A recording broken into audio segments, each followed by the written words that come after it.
Airsoft guns. We can rebuild them. We have the skills. We can make them stronger, faster, and better than they were before.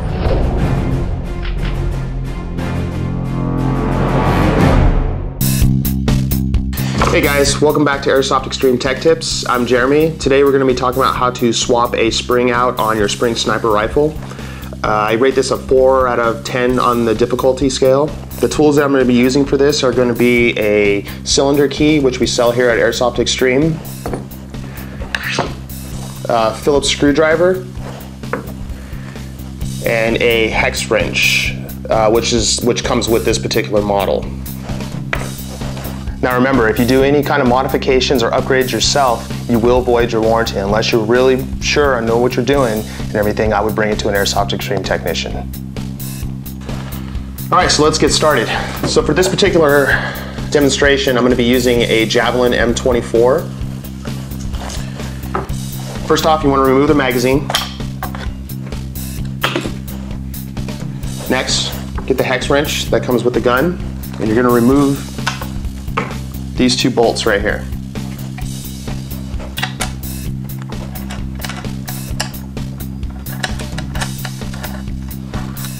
This will separate the stock from the barrel and the receiver.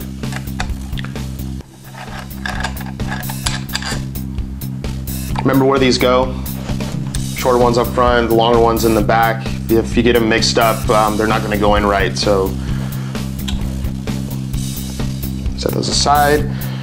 And then from here, the stock just easily pulls off from the barrel and the receiver. Next, I'm going to use my Phillips and remove these two screws right here, which hold down this trigger mechanism. There's a little bar inside of here, or a stopper for the cylinder, which holds the cylinder into place. So you need to remove these.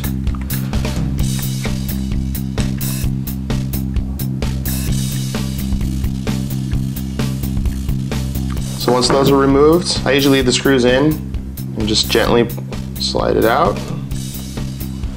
And this is the bar that I was talking about that holds the cylinder in place. This can be a little tough to pull out sometimes.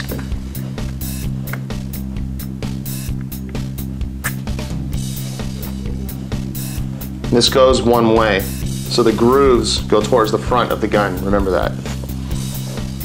Next, rotate the bolt down and then just pull it out. And then from this point, you're going to grab your cylinder key. You can see the holes right here, which is going to remove the cylinder head. So what you do is just put that on there and then just unscrew.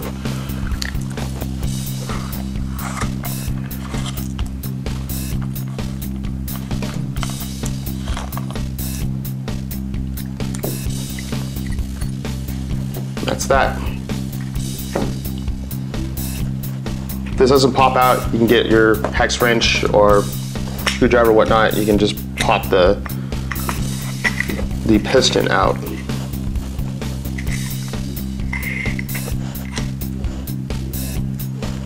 And that's it. Pretty simple.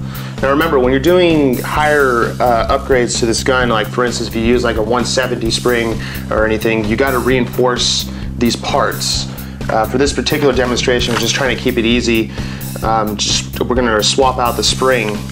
As you can see, bust this out, and the spring we're going to be using for this is going to be our first factory spring. It's a 120. So we're going to pop that out. So this has the same diameter as the stock spring. However, if you get, I think it's past 140 on up, the spring is a bigger diameter around, so you have to change out the spring guide, and I highly recommend changing out the piston too. And for better reinforcement, you want to change out the cylinder too. It's recommended. So set the stock spring aside. Remember, tighter coils, it's because of the way this binds up inside of the cylinder. You want the tighter coils to go on the spring guide. And slide that together so it looks like so. Slide this back into the cylinder. I recommend re-greasing the O-ring right here for better compression. A lot of times they're pretty greased up enough as it is, but I usually grease it up a little further.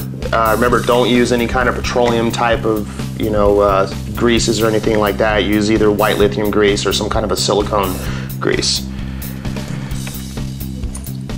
This part can be a little tough sometimes depending on the spring tension. This one's not too bad, but if you start doing like a 170 or anything around there, it's gonna be tough to get this on sometimes.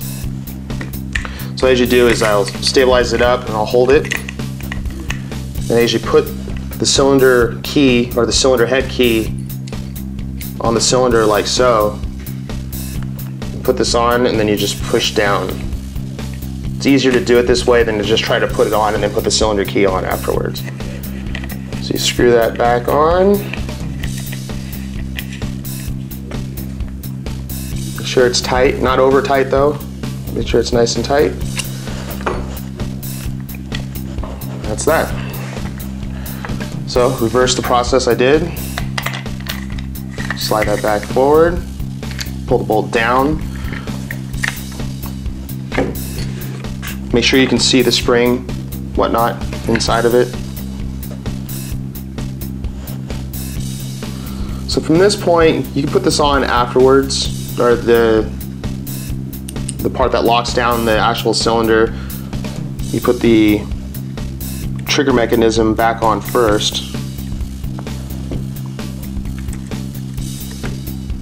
Screw that down.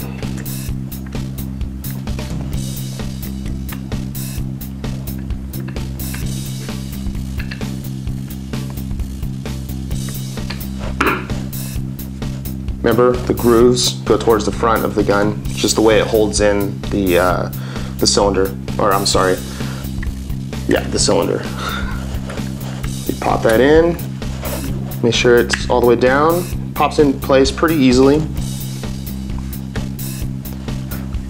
Next, get the stock, put it on the receiver in the barrel.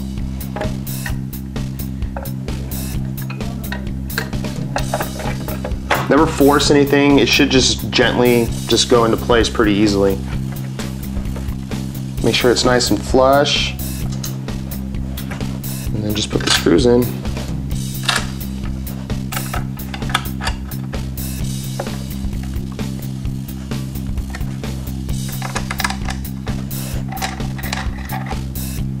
Okay, time to test it out.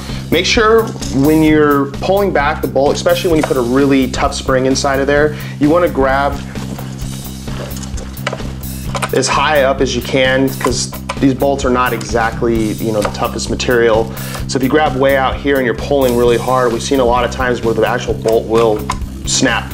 So you want to grab it to get as most leverage, I guess, or whatnot as you can. You grab high up, I don't know if you can see that, and you pull back from there. Also too, it is tough to pull these things back with a really high spring, so usually what I tell people is, grab high up and use your shoulder. Try not to use, most of your bicep, I guess, to pull this back. It's tough that way, so think of it like a bow. I don't know if a lot of you guys shot a bow or whatever, but it's kind of the same technique. And that's about it. So from there, you just load up your magazine, test your FPS, and you're good to go. That's this edition of Tech Tips. I'm Jeremy. You guys have a good night.